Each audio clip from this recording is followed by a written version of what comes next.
আসসালামু আলাইকুম ওয়া রাহমাতুল্লাহ। প্রিয় বন্ধুরা, আমি মোহাম্মদ নেসার স্বাগত জানাচ্ছি আমার নতুন আর একটি ভিডিওতে। ডিউটির ফাঁকে ফাঁকে আমি পুরো মদিনা শহর ঘুরে বেড়ালেও আমার বন্ধুদেরকে নিয়ে কখনোই কোথাও ঘুরতে যাওয়া হয়নি। এই প্রথম মদিনার আল ওয়াদিখানাতে ঘুরতে আসলাম আমার ভাই বন্ধুদেরকে নিয়ে।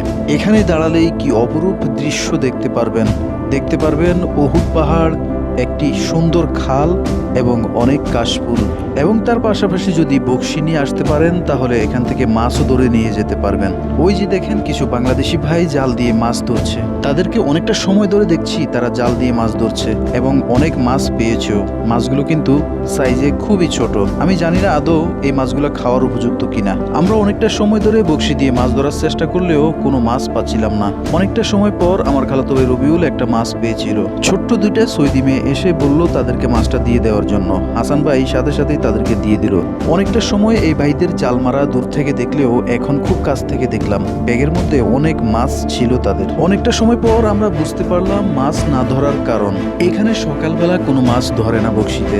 বকশি দিয়ে মাছ ধরার ইচ্ছা থাকলে অবশ্যই বিকেলে আসতে হবে। তাই তো মাছ ধরার নেশাবাদ দিয়ে আমরা বসছি আড্ডা দিতে। এই মদিনা শহরে এই প্রথমবার এত আনন্দ করলাম বন্ধুদেরকে নিয়ে। ছবি তুললাম, ভিডিও করলাম, আরো কত মজ মাস্তি করলাম এখানে। মাশাআল্লাহ কত প্রাণ